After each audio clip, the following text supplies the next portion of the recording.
So hey buddies, hope you all are great. So in this video I'm gonna tell you how you can rearrange your PDF pages in your iPhone or iPad.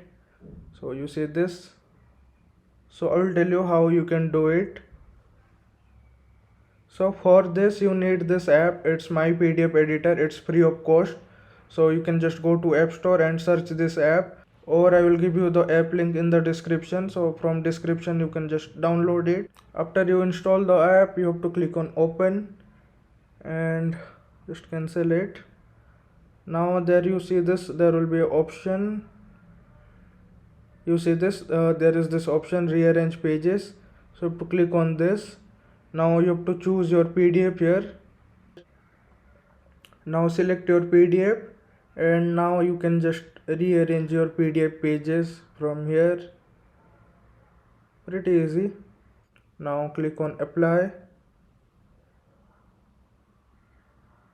Now you see this, it's all done. Click on done.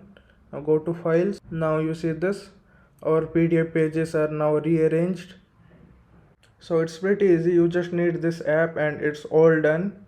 So I hope you like this video. If yes, then you can give this video a like and do subscribe this channel. So that's it. Thank you and bye bye.